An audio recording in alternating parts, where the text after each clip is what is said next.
በየቀኑ አዳዲስ ገጽታዎችን እየተላበሰች በከፍተኛ የልማት ለውጥ ውስጥ የምትገኘው መዲናችን አዲስ አበባ እንግዲህ ዛሬም እንደሌላው ጊዜ አዲስ ገጸ በረከት እንካችሁ ብላናለች። ይህም እንግዲህ በቦሌ ክፍለ ከተማ የተገነባው ቡልቡላ ፓርክ ነው። ይህ ፓርክ በርካታ የመዝናኛ አማራጮችን የያዘ ነው። ከዚህ ጋር ተያይዞ እኛም ገብተን ምን አይነት የመዝናኛ አማራጮችን ይዟል፣ በአጠቃላይ ፓርኩ ያለው ገጽታስ ምን ይመስላል የሚለውን ምልከታ እናደርጋለን።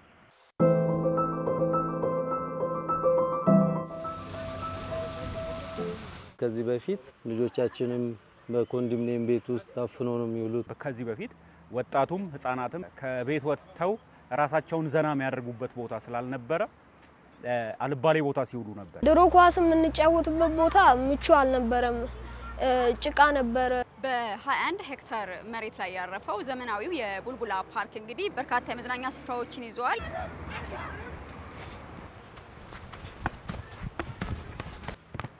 በመዲናችን እንግዲህ ከፍተኛ ቅሬታ ከሚነሳባቸው ጉዳዮች መካከል አንዱ የእግር ኳስ መጫወቻ ሜዳዎች ነው። ከዚህ ጥረት ጋር ተያይዞ ተተኪ የእግር ኳስ ታዳጊዎችን መተካት በጣም ከባድ እንደሆነ ይነሳ ነበረ። አሁን ላይ እየተሰሩ ያሉ ልማቶች ግን አሁን የሚገኝበትን የቡልቡላ ፓርክን ጨምሮ እንግዲህ ለታዳጊዎች ለወጣቶች ምቹ የኳስ መጫወቻ ሜዳዎችን የፈጠረ ነው። በፊት ካዮቦሩ የሚባል ክለብ ውስጥ ሰለጥን ነበር። ከዛን ግን ሜዳው የምንሰለጥንበት ቤታ ምንም አይመችም ነበር። ጠባብ ከመሆኑ የተነሳ 6-5 ሆነን ነው የምንጫወተው። አሁን ግን ይሄው በእንደዚህ ሰፊ ሜዳ እየተጫወትን ነው። ወደፊት ኳስ ተጫዋች መሆን ፈልጋለሁ። ለዚህ እንደ ድሮ ሳይሆን እዚህ ትልቅ ሜዳ ላይ እየተጫወትኩ እየሰለጠንኩም ጎበዝ ተጫዋች እንደምሆን ተስፋ አለኝ። በፊት ኳስ የምንጫወተው አስፋልት መንገድ ላይ ዘግተን ነው የምንጫወተው እና ቤተሰቦቻችንን ለአደጋ መኪና ተጋለጣላችሁ ብሎን ይከለክሉ ነበር። አዳዲስ ስፖርቶችን እንድንለምድም ያግዘናል። አሁን በባስኬትቦል አልችልም፣ እዚህ መጣ ከሆነ ባስኬትቦል እችላለሁ ማለት ነው።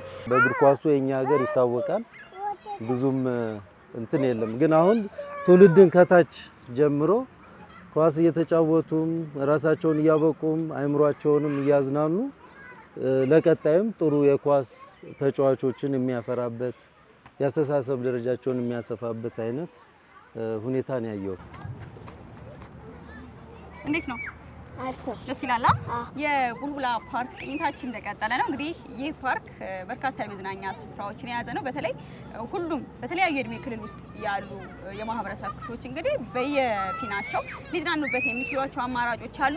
በጣም ነው ደስ የሚለው። ከዚህ በፊት እኔ ማሳለፈው እንደዚህ አይነት መጫወቻዎች ስላልነበሩ እኔ በቤት ውስጥ ስልክና የተለያዩ መጽሐፎችን በማንበብ ነበር ማሳለፈው። እንደዚህ አይነት ቦታ መተን መጫወታችንና ከሰዎች ጋር መገናኘታችን የተለያዩ አይነት ስፖርታዊ እንቅስቃሴዎችን በመስራትና የራሳችንን ሰውነት በማዳበር እንዲሁም ደግሞ ደስታን እንዲሰጠንና አእምሮአችንን ለማነቃቃት እንዲጠቅመን ሆኖልናል። እኔ አልጠበቅኩም በእውነት እሱ ነግሮኝ ቆንጆ ቦታ አለና ላሳይ ብሎኝ ነው ያመጣኝ።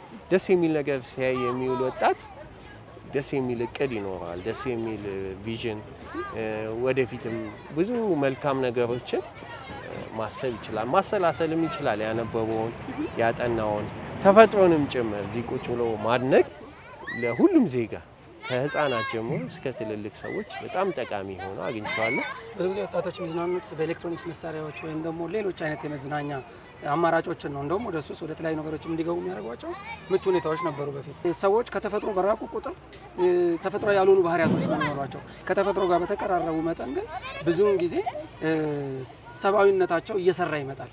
የተተከሉ ነገሮች ሲያድጉ ንጹህና ማራኪ ቦታ ሲያዩ እንደገና ከንጽህና አያያዝም ጋር በተያያዘ ብዙ ነገሮችን ይማሩበታል።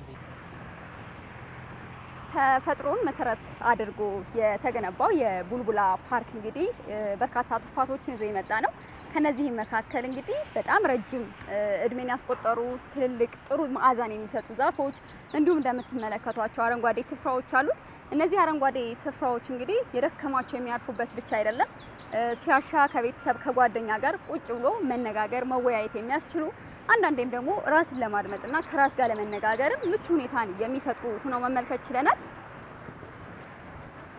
እንደምታውቂው አዲስ አበባ ውስጥ ብዙ አይነት መናፈሻዎች ቢኖሩ እዛ ውስጥ ለመግባት በጣም አስከፍሎ ምናምን ነው። እዚህ ደግሞ በነፃ ነው ያገኘነው። በጣም ተፈጥሮችን ንፋሱ ምናምን በጣም ደስ የሚል ነው። ህፃናት ብቻ አይደለም ይኸው ለኛም ለአዛውንቶች እኮ በጣም እየጠቀመን ነው ያለው። ወክ ስናደርግ እንደ ልባችን ወክ እናደርጋለን። እንደ ልባችን መኪና ሳንፈራ እግራችን ቆረቆረን ሳንል ወክ እናደርጋለን እና እጅግ በጣም ደስ ነው። እኔ እዚህ ጋር ስመጣ የክፍለ ሀገር ሰው ስለነበርኩኝ የእህል ጎተራ አይቻለሁኝ፣ ኩበታ አይቻለሁኝ፣ ቀፎ ምናምን። ልጆቼ ይሄንን አያውቁትም። ነገር ግን እነሱን ሳሳያቸው በጣም ተገርመው ደስ ብሏቸው ሲያዩ ነበረ። እንግዲህ ወጣቱ እዚህ ቦታ ጊዜውን እንዲያሳልፍ አልባሌ ቦታ እንዳያሳልፍ ስለሚረዳው መልካም ነገር ነው።